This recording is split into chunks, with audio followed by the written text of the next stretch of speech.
La muerte cayó sobre el mármol italiano importado. Sin embargo, los ojos oscuros de Gabriel Valente no se apartaron ni un segundo de la aterrorizada mesera de talla grande que sostenía una charola derramada. Todos los demás salieron corriendo y gritando. Ella simplemente se quedó mirándolo. Esa noche, el capo criminal más despiadado de Chicago le hizo una pregunta imposible, y su respuesta sacudió hasta los cimientos del submundo criminal. El sudor corría por la nuca de Beatriz Lawson mientras navegaba los pasillos imposiblemente estrechos de la trattoria de Franco en West Taylor Street.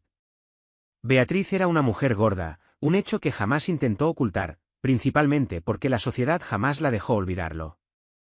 Con sus 135 kilos, Beatriz ocupaba espacio en un mundo que constantemente le exigía a las mujeres que se hicieran pequeñas. Sus caderas chocaban contra las esquinas de las mesas de roble, sus muslos gruesos ardían bajo el poliéster barato de su falda de uniforme, y sus pies palpitaban con un dolor sordo e incesante después de 10 horas de pie en el piso. Sin embargo, paradójicamente, su tamaño la hacía completamente invisible. La gente no miraba a Beatriz. La gente miraba a través de ella. Para los clientes adinerados del restaurante más notoriamente vinculado a la mafia en Chicago, Beatriz era parte del mobiliario, un adorno sudoroso y respirante que rellenaba sus copas de agua y retiraba sus platos vacíos. Era el blanco de los chistes murmurados del personal de cocina y la receptora de miradas condescendientes y llenas de lástima de las esposas ricas envueltas en abrigos de bisón. Pero ser invisible tenía sus ventajas. Cuando la gente asume que eres estúpida solo porque eres gordita, dice cosas increíblemente peligrosas justo frente a ti. Beatriz sabía exactamente quién estaba lavando dinero a través de las cuentas del restaurante. Sabía que el concejal Harrison se estaba acostando con su secretaria. Y sabía que el gerente de cocina estaba robando en los pedidos del aceite de trufa. Pero, más importante aún, Beatriz sabía exactamente quién era Gabriel Valente. Gabriel era el heredero del sindicato criminal de los Valente. Un hombre de una gracia letal, con ojos oscuros y calculadores que no se perdían absolutamente nada. A diferencia de los mafiosos ruidosos y bulliciosos que tiraban billetes de 100 para presumir, Gabriel era aterradoramente silencioso. Siempre se sentaba en la mesa 9, con la espalda contra la pared, bebiendo a pequeños sorbos un solo vaso de whisky solo. Esa noche, el aire en la trattoria se sentía diferente. Denso. Pesado. Beatriz cargaba una charola con berenjenas a la parmesana hacia la mesa 9, y su respiración se entrecortó ligeramente al acercarse. Gabriel no estaba solo. Sentado frente a él estaba Richard Moretti, un jefe rival del lado sur, cuya reputación de violencia errática y explosiva lo precedía. Richard era un hombre de cara de rata, sudando profusamente a pesar del frío de diciembre que azotaba afuera. Dos enormes guardaespaldas flanqueaban a Gabriel, mientras que Richard había traído 3 de los suyos. La tensión era sofocante. «Estás cometiendo un error, Gabriel», gruñó Richard, su voz un raspido grave y áspero. «Los muelles me pertenecen. Mi padre construyó ese territorio». «Tu padre construyó un legado», respondió Gabriel con suavidad, su voz un barítono rico que imponía silencio de inmediato. «Tú, Richard, construiste una carga. Eres descuidado. Los hombres descuidados atraen a los federales, y los federales son malos para los negocios». Beatriz se acercó a la mesa, su corazón golpeando frenéticamente contra sus costillas. «Su berenjena, caballeros», murmuró, su voz suave pero firme. Richard ni siquiera levantó la vista. «Lárgate de aquí, ballena». «¿No ves que los hombres están hablando?», escupió, agitando la mano con desprecio. Sus nudillos rozaron la cintura de Beatriz, y Richard retiró la mano de inmediato, como si hubiera tocado algo repugnante. «Dios mío, Franco necesita contratar chicas que no se coman la mitad del inventario». Un calor de humillación trepó por el cuello de Beatriz, una quemadura familiar que usualmente tragaba en silencio. Pero antes de que pudiera dar un paso atrás, lo vio. El teléfono de Gabriel vibró sobre la mesa. Por una fracción de segundo, Gabriel bajó la vista hacia la pantalla. En esa ínfima ventana de distracción, la mano de Richard se cernió sobre el vaso de whisky de Gabriel. Los ojos afilados de Beatriz captaron el sutil movimiento del pulgar de Richard destapando un pequeño frasco de vidrio oculto en su palma. Un polvo blanco fino se disolvió al instante en el líquido ámbar. El movimiento fue perfecto. Si no hubiera estado parada directamente sobre ellos, mirando hacia abajo para evitar el contacto visual, jamás lo habría notado. Gabriel volvió a levantar la vista, completamente ajeno a lo ocurrido. «Las negociaciones han terminado, Richard. ¿Me entregas los registros de envío antes de medianoche, o escalamos esto?» Beatriz se quedó paralizada. El ruido ambiental del tintineo de cubiertos y el murmullo de los clientes se desvaneció en un zumbido blanco. Su cerebro trabajaba a toda máquina. Si gritaba, los hombres de Richard desenfundarían sus armas. Si no decía nada, Gabriel Valente bebería cianuro, o el cóctel tóxico que Richard acababa de echar en su vaso, y moriría en medio de su sección. La guerra entre bandas que seguiría desgarraría Chicago, y ella, inevitablemente, recibiría una bala perdida en el caos. Necesitaba actuar. No como heroína, sino por pura supervivencia pragmática. Beatriz desplazó su peso.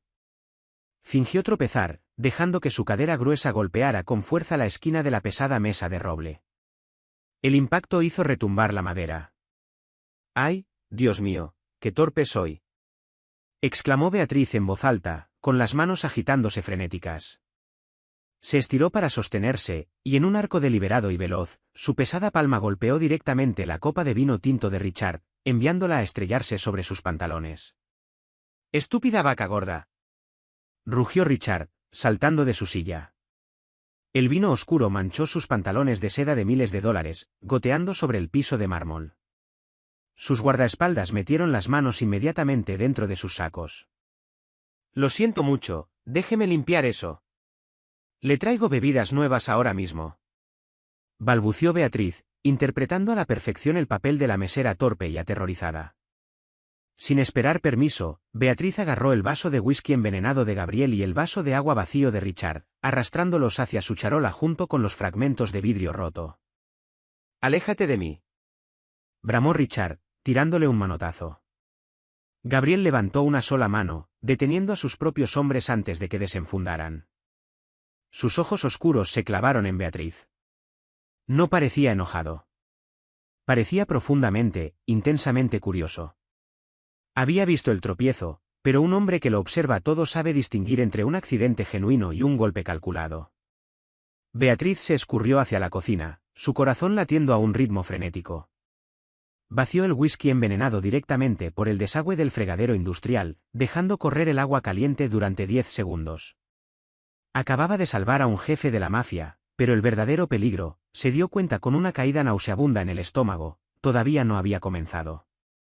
10 minutos después, el restaurante había caído en un silencio inquietante.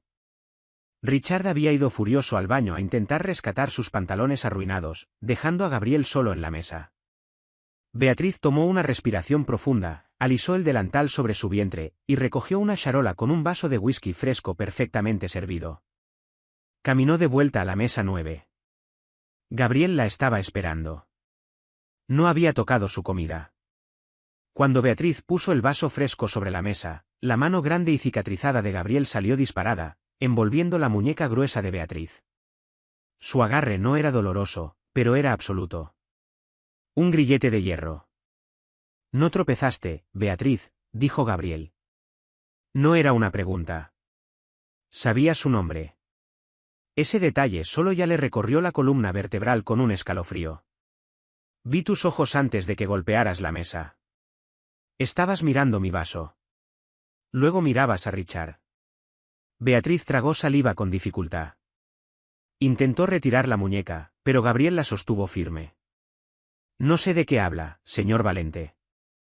Soy torpe. Mi equilibrio no es muy bueno.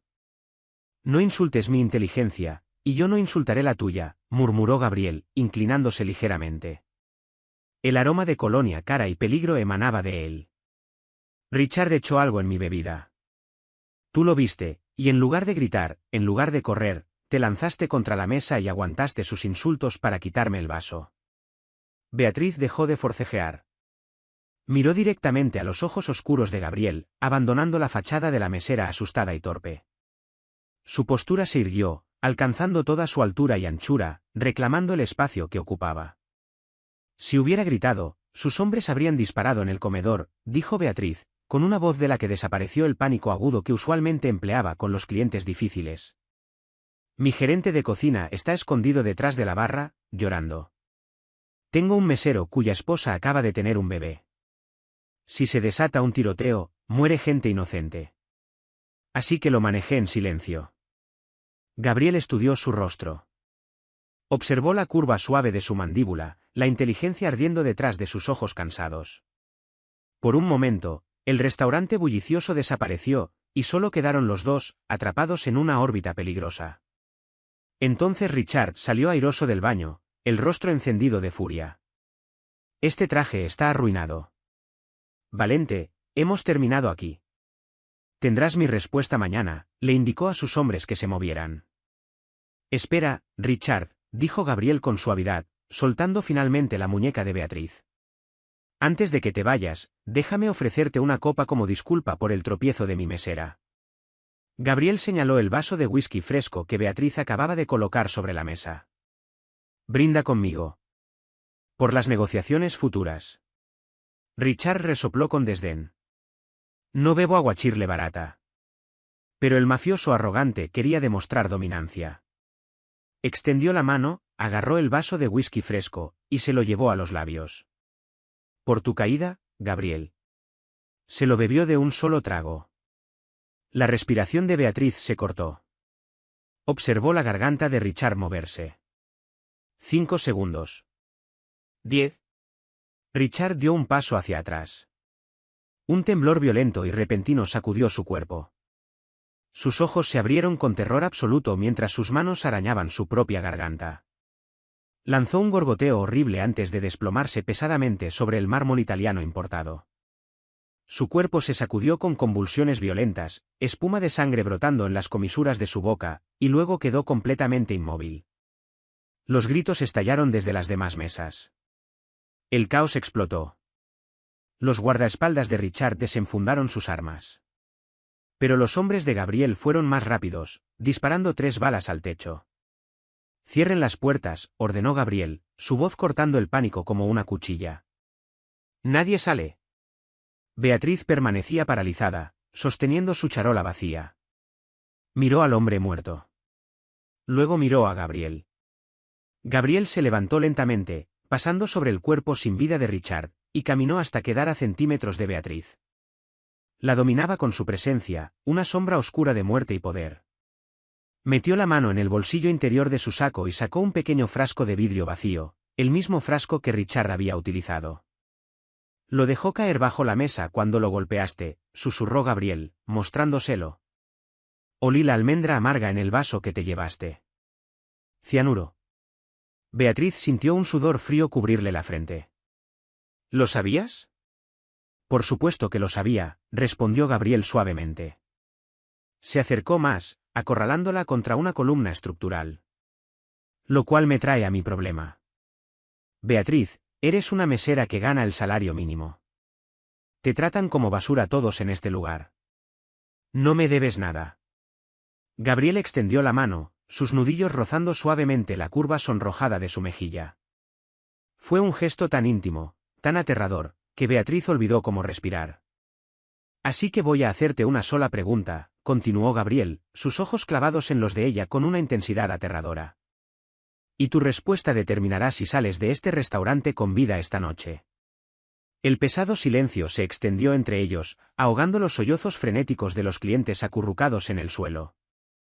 Si un hombre poderoso está frente a ti, preguntó Gabriel, su voz un susurro letal como terciopelo, un hombre que mata, extorsiona y corrompe, y tienes la oportunidad de dejar que su enemigo lo asesine justo delante de tus ojos, limpiando la ciudad de sus pecados, ¿por qué salvas al monstruo?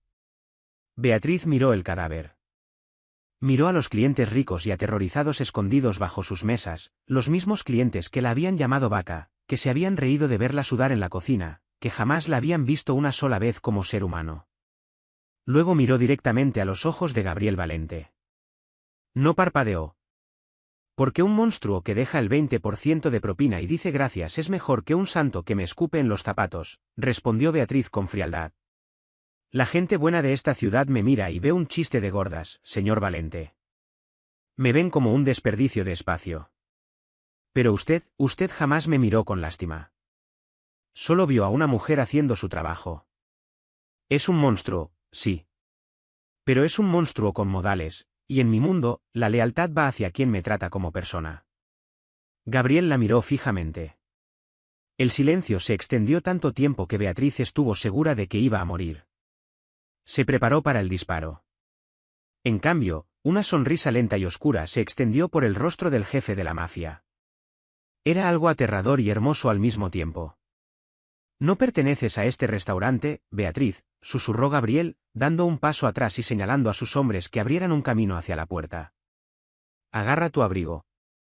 La nieve crujió bajo los zapatos baratos de suela de goma de Beatriz mientras seguía a Gabriel Valente por la puerta trasera de la trattoria de Franco. El viento helado de Chicago azotaba su delgado uniforme de poliéster, pero ella apenas sentía el frío. La adrenalina, espesa y metálica, corría por sus venas.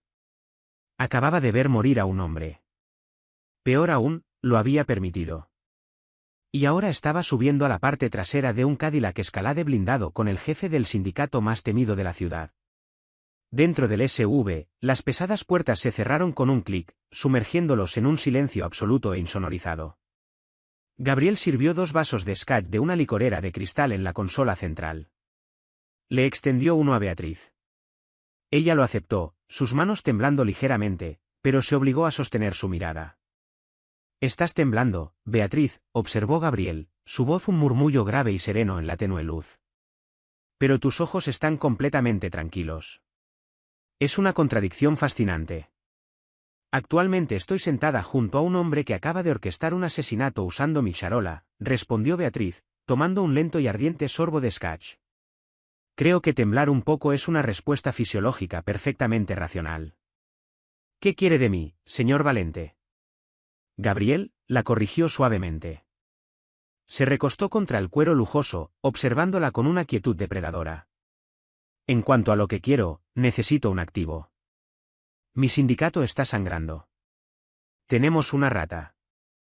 Alguien que alimenta información a los federales y a familias rivales como los Moretti. He desmantelado mi círculo interno buscando la filtración, pero quien sea es cuidadoso. Sabe cómo esconderse de mis hombres. Beatriz soltó un sonido amargo. ¿Y qué tiene que ver eso con una mesera del lado oeste? Yo no sé nada de su imperio criminal. Exactamente, dijo Gabriel, una sonrisa oscura jugando en sus labios. No conoces nuestras operaciones, lo que significa que no perteneces a ninguna facción. Pero más importante aún, Beatriz, posees un superpoder que el dinero no puede comprar. Beatriz levantó una ceja. Ser agresivamente invisible por ser gordita. Ser invisible, confirmó Gabriel, inclinándose hacia adelante. Su proximidad hizo que la respiración de Beatriz se entrecortara. Gabriel extendió el pulgar, rozando suavemente un mechón de cabello detrás de la oreja de Beatriz. La sociedad ha entrenado a la gente para ignorarte, para descartarte. Porque no encajas en su definición mezquina y patética de valor. Dan por hecho que te falta inteligencia, percepción, peligro. Escuchas cosas. Ves cosas.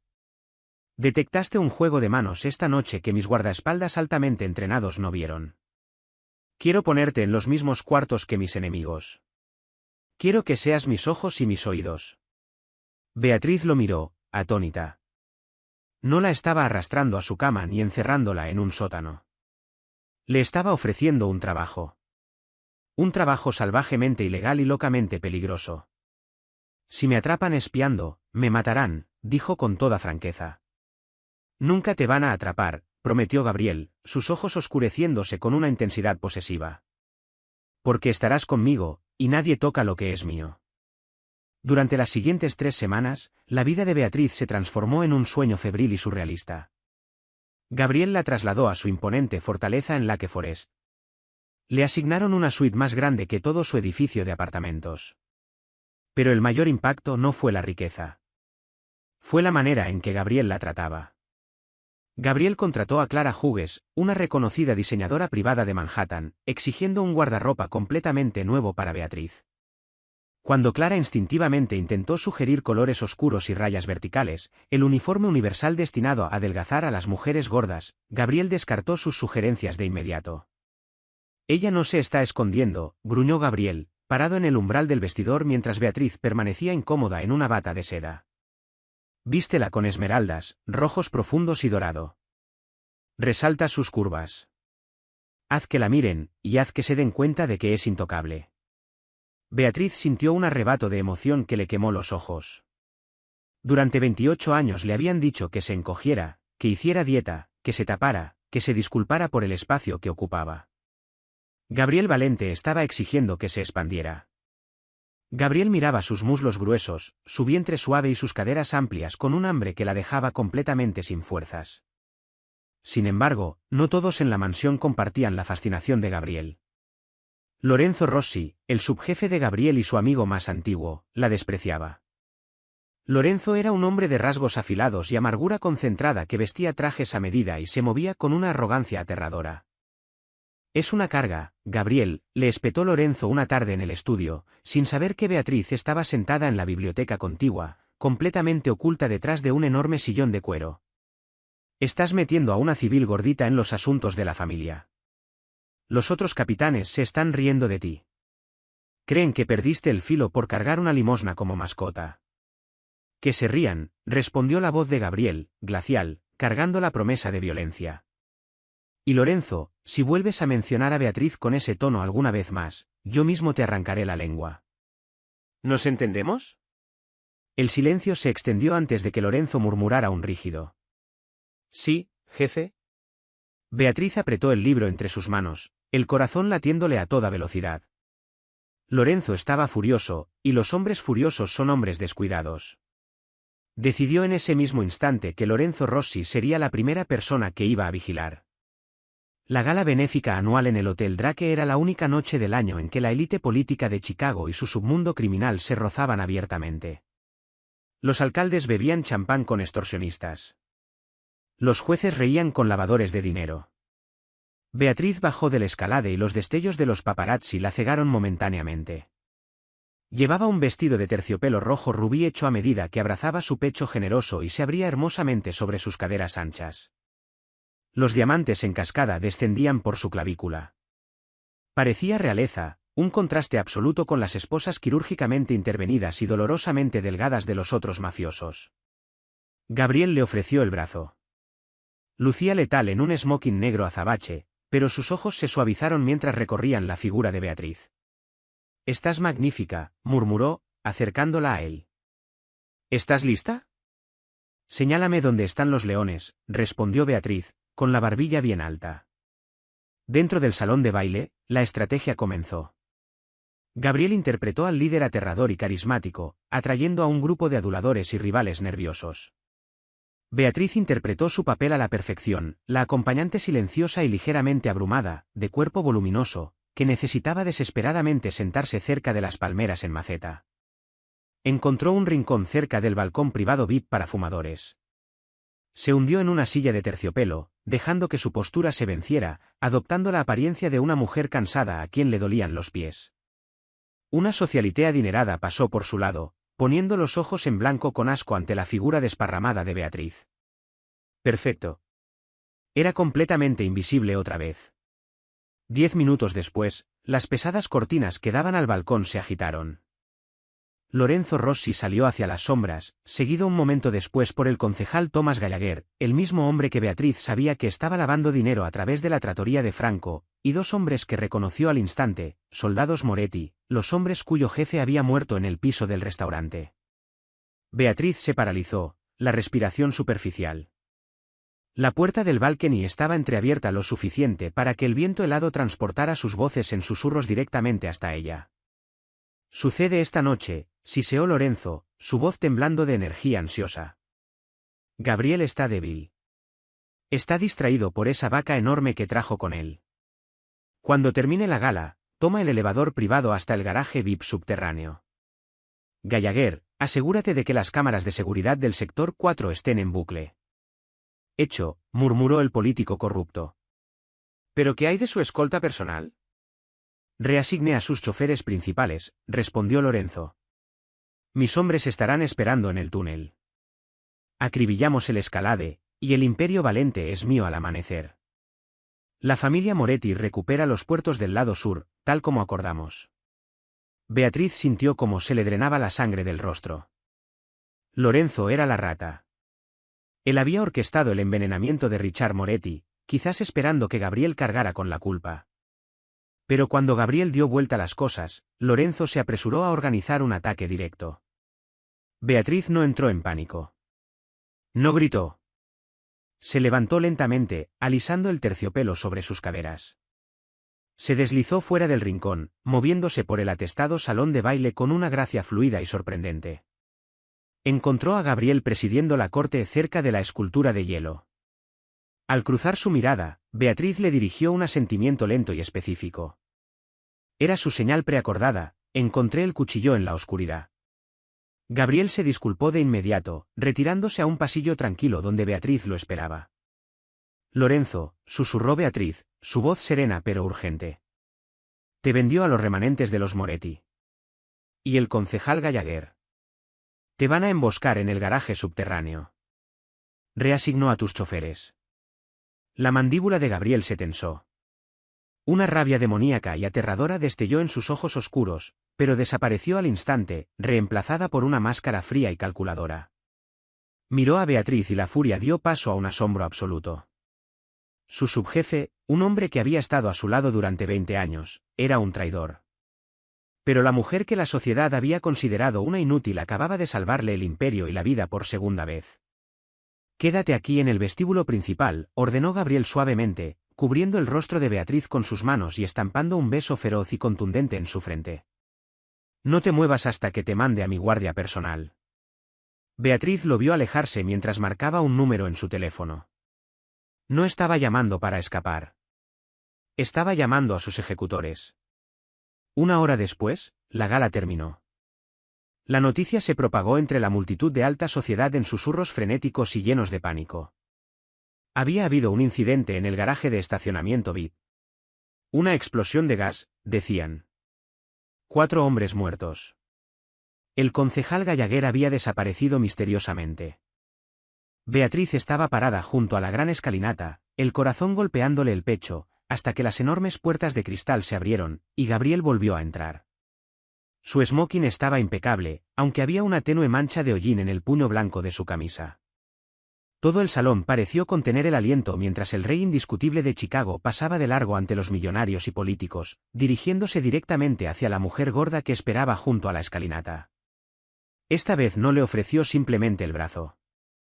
Gabriel cayó de rodillas justo en el centro del vestíbulo del Hotel Drake. Los jadeos resonaron contra las paredes de mármol. Gabriel tomó la mano temblorosa de Beatriz y la besó en los nudillos. Cada hombre en esta ciudad creyó que podía ser más inteligente que yo, dijo Gabriel, su voz proyectándose con claridad en el silencio mortal del salón. Pero cometieron el error fatal de ignorarte. Tú eres mis ojos. Tú eres mi igual. Tú eres mi reina. Se puso de pie, atrayendo a Beatriz contra su pecho, justo frente a la atónita élite de Chicago. Que miren. Que susurren. Beatriz Lawson ya no era invisible. Era la mujer más poderosa del submundo, y el monstruo a su lado reduciría la ciudad a cenizas antes de permitir que alguien volviera a hacerla sentir pequeña. ¿Te dejó sin palabras el genio de Beatriz y la lealtad absoluta de Gabriel? Por eso nunca hay que subestimar a alguien por su apariencia. Si te encantó esta historia oscura y satisfactoria de romance mafioso, y quieres más historias intensas donde el incomprendido se apodera del imperio, dale like a este vídeo, compártelo con tu mejor amigo, y suscríbete al canal ahora mismo. Deja un comentario abajo. ¿Qué habrías hecho tú en la gala?